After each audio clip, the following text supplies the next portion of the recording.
అనేది ఒక రూల్ పెట్టినారు. ఓకే, ఒక్క సెకండ్. మరి దీనికి సంబంధించి అన్నప్రెడ్డి గారు ఏమంటారో చూద్దాము. ఇంకా ఆయనైతే కంప్లీట్ నిఘా విభాగం మీదనే తోస్తారు. కోట్ల గురించి కన్నా లోకల్గా ఉండే పోలీసింగ్ పర్యవేక్షణ లేకపోవడము, దానికి సంబంధించి వీళ్ళు వస్తారు క్వశ్చన్ చేస్తారన్న భయం లేకపోవడం, మామూలు ముట్టడంతో యథేచ్ఛగా జరగాల్సిన అరాచకాలన్నీ జరుగుతున్నాయి అనేసి అంటున్నారు. ఏమంటారు?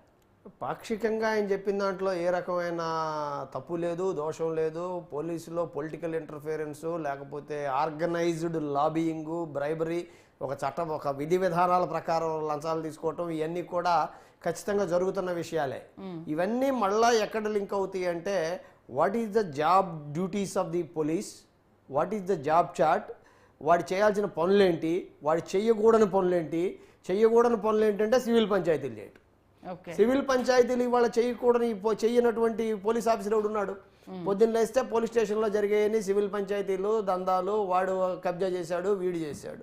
లా అండ్ ఆర్డర్ ప్రకారం నాకు అన్యాయం జరిగిందన్నటువంటి కామన్ మ్యాన్ వెళితే లోపలికి ఎంట్రీ కూడా లేని పరిస్థితుల్లో వాడు ఎవడో ఒకరిని తీసుకొని, ఏ రాజకీయ నాయకుడినో తీసుకొని వెళ్లాల్సిన పరిస్థితి. లేకపోతే మూడోది, ఇక గతంలో మరి చాలా సందర్భాల్లో ఒక 10 ఏళ్ళు వెనక్కి వెళ్తే మనం శరత్ గారు అన్నట్టుగా కానీ ఇంకొకళ్ళు సిన్సియర్ ఆఫీసర్లు ఈ పదం మనం వాడినా వాడకపోయినా 10 ఏళ్ళ వెనక్కి క్రితం మనం చాలా మాటలు చూసాం. ఏంటి? లాడ్జీల మీద రైడింగ్లు, వీళ్ళని పట్టుకున్నారు. లేకపోతే ఇక్కడ ఆ పోలీసుల ర్యాండమ్ తనిఖీల్లో ఇటువంటి వాళ్ళతో దొరికారు. ఇప్పుడు కావాలని ఏ దొంగ వచ్చి పోలీసు వాడికి దొరకడు. మనం చాలా సందర్భాల్లో పోలీసు వాళ్ళు ఛేదించి పట్టుకున్నారు అని రాస్తారు. వాడు రోడ్డు మీద పోతుంటే బైక్ కారు చెక్ చేస్తుంటే దాంట్లో మందు దొరుకుతుంది, లేకపోతే డబ్బులు దొరుకుతాయి. అప్పుడు పోలీసు వాడు పట్టుకున్న క్రెడిట్ వాడు తీసుకున్నాడు, కానీ వాడు వచ్చి వీడికి దొరకడు. అదే సందర్భంలో ర్యాండమ్గా ఇప్పుడు ఉన్నటువంటి 10-20 ఎస్టాబ్లిష్డ్ లైసెన్స్డ్ ప్రెమిసెస్లు, హాస్పిటాలిటీ ప్రెమిసెస్, వాడు లాడ్జ్లు అనండి, హోటల్స్ అనండి, ఓయో రూమ్స్ అనండి, ఇంకోటి అనండి, ర్యాండమ్గా చెక్ చేయటం అనే విధి విధానం పూర్తిగా పోయింది.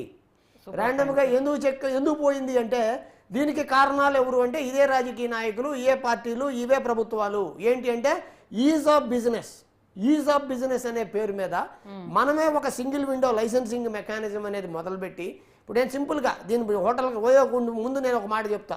ఏంటంటే, గతంలో మున్సిపాలిటీల్లో లోకల్ బాడీస్లో శానిటరీ ఇన్స్పెక్టర్లు ఉండేవాళ్ళు. శానిటరీ ఇన్స్పెక్టర్ ఏం చేసేవాడు అంటే, ప్రతి హోటల్కి వచ్చి ఏంద్రా ఈ అంట్లు సరిగ్గా కడగలేదు, ఇది ఎందుకు క్లీన్ లేదు, ఈ టేబుల్ ఎందుకు లేదని అడిగేటోడు. ఇవాళ శానిటరీ ఇన్స్పెక్టర్ వ్యవస్థ లేదు. శానిటరీ ఇన్స్పెక్టర్ వ్యవస్థ లేకపోవడానికి కారణం ఏంటంటే, మనం సెంట్రల్ లెవెల్లో కేంద్ర స్థాయిలో food and safety security bill అని ఒకటి తీసుకొచ్చి FSSAI అని ఒకటి పెట్టి, దాన్ని ఎవడో స్టేట్ మొత్తానికి ఒక నోడల్ ఆఫీసర్ని పెట్టి స్థానిక సంస్థలకు సంబంధం లేకుండా చేసాం. ఇవాళ మీరు పెద్ద పెద్ద హోటల్లో, స్టార్ హోటల్ బిర్యానీలో కూడా బొద్దింకలు వస్తున్నారు. ఏంటంటే అది కూడా నాన్ వెజ్గా తినండి అనే పరిస్థితికి మనం సర్దుబాటు చేసుకునే పరిస్థితికి వచ్చింది.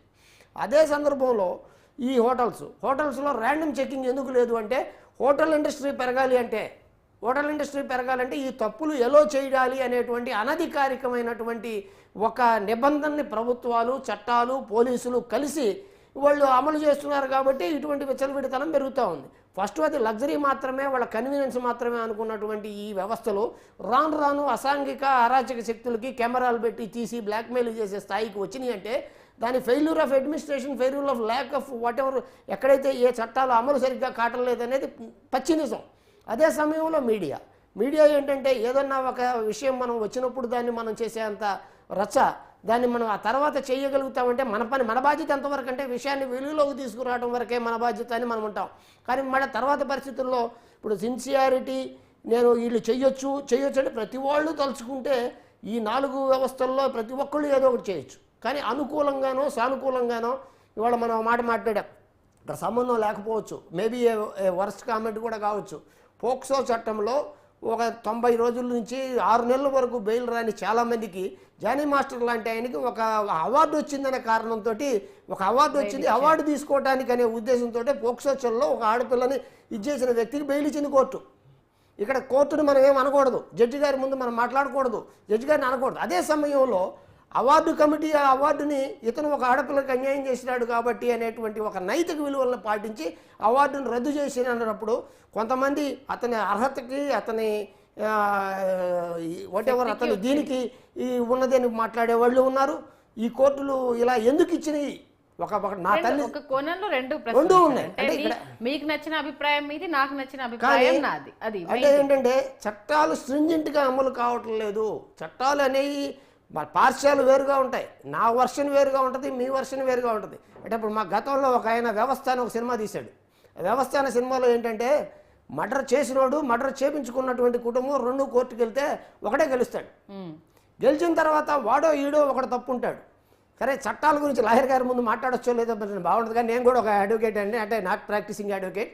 కానీ ఒక విషయం ఏంటంటే మాటలు చెప్పేటప్పుడు ఎవడో ఒకటి నిజమైనప్పుడు రెండో వాడి వర్షం చెప్పింది లాయరేగా, అబద్ధం చెప్పింది లాయరేగా. ఏమైపోతుంది ఇప్పుడు జానీ మాస్టర్ అంటే అది వ్యక్తిగతంగా. కాకపోతే ఇప్పుడు ఈ ఓయో రూమ్లకు సంబంధించి స్టూడెంట్స్ టార్గెట్ అవుతున్నారు. అంటే వాళ్ళకి ఏంటంటే ఈజీగా మనకు డబ్బులు ఇచ్చేస్తే ఒక గంట మనకు ఒక రూమ్ దొరుకుతుంది. మిమ్మల్ని ఎవరు చదివించారమ్మా? మిమ్మల్ని ఎవరు చదివించారు? అమ్మా నాన్న. అమ్మా నాన్న. మరి ఇక్కడ పిల్లల్ని ఎవరు చదివిస్తున్నారు? అమ్మా నానే కాదు, మెజారిటీ పిల్లల్ని ప్రభుత్వం రీఎంబర్స్మెంట్ చదివిస్తుంది. Okay, fee reimbursement. అదేనా? మా నాన్న మా ముగ్గురు పిల్లల్ని చదివించి ఆయన కష్టపడి మా ముగ్గురు పిల్లల్ని అమెరికా పంపించాలనేటువంటి ఒక జయంతో పనిచేశాడు. ఓకే, నేను కాలేజీకి నేను ఎగ్జిక్యూటివ్ డైరెక్టర్గా పనిచేశాను. అది మా అదర్ కోణం. నేను ఆంధ్రప్రదేశ్ ఫార్మసీ కౌన్సిల్ చైర్మన్, నేను ఎన్ఆర్ఐ, నేను ఒక సీనియర్ సైంటిస్ట్. నేను కాలేజీకి ఎగ్జిక్యూటివ్ డైరెక్టర్గా నేను పనిచేసినప్పుడు మీ పిల్లాడు బడికి రావట్లేదండి అని ఫోన్ చేపిస్తే ప్రిన్సిపల్ తోటి, రావాల్సిన అవసరం లేదన్నారు కదండి అని తండ్రి మాట్లాడినప్పుడు, పిల్లాడు చెడిపోవడంలో నీకు బయట ఓయో రూముల బాధ్యత తండ్రికి లేదా? Okay, but other side is a pastor. ఆయన ఒక పాస్టరు. మీ అబ్బాయి బడికి రావట్లేదండి అంటే, రావద్దని చెప్పారు కదండి, అవసరం లేదన్నారు కదా. సరే నేను ఒక మాట అడిగా, నీకేమైనా ఇంట్లో ఏమైనా పనికి వస్తున్నాడు ఆడని? లేదండి, సినిమాకి ఏదైనా వెళ్ళి ఉంటాడు. అంటే ఇక్కడ ప్రాబ్లం ఏంటంటే the pain is not taken by the parents. ఆ బాధ, ఆ కష్టం వాళ్ళు పడి ఈ ఫీజు కట్టట్లేదు కాబట్టి, majority not talking about all senses, ఈ పట్టలేదు కాబట్టి పిల్లాడు ఏదో పోతాడు, కాలేజీకి వెళ్తాడు, వాడికి 99 మార్కులు వస్తున్నాయి, పాస్ అవుతున్నాడు. నాకు 56 మార్కులు లాంటి ఏ రోజు రాలా. ఓకే, బట్ ప్రాబ్లం ఏంటంటే ఈ బాధ్యత అనేది ప్రతి ఒక్క చోట ఉండాలి. ఒక ఓయో రూముల్లో మాట నిందిస్తే ఓయో రూముల్లో ఆ కన్వీనియన్స్గా వాడుకోగలిగినంత వరకు ఓకే. ఆ కన్వీనియన్స్ని అడ్వాంటేజ్గా తీసుకున్న వాళ్ళు ఎవరు ఇక్కడ? ఒకటి యాజమాన్యం, ఓయో రూముల యాజమాన్యం వాళ్ళని తీసుకొని వాడికి మీరు అన్నారు ఇందాక 24 గంటల్లో వచ్చే డబ్బు 2 గంటల్లో వచ్చినప్పుడు వ్యాపారం చేశాడు. ఖచ్చితంగా కదా. ఆ 2 గంటల్లో ఇంకాస్త డబ్బు నేను ఎక్కువ ఇస్తారా, నేను ఏదో పనులు చేసి అని వచ్చినోడికి ఈ 2 గంటలకి 2 రోజులు డబ్బులు వస్తాయి, వాడు ఒప్పుకుంటాడు. దీనికి నియంత్రణ అప్పుడు పోలీసులు ఎన్ని చేయగలుగుతారు? ఒక్కరినైతే నిందించలేదు. అంటే ఈ వ్యవస్థకి పోలీసు చేసే ముందు పోలీసు ఈ పని చెయ్యాలి అనేటువంటి మాన్యువల్ ఏమన్నా ఉందా? ఓకే, శరత్ గారు. అట్లా కాదండి సారు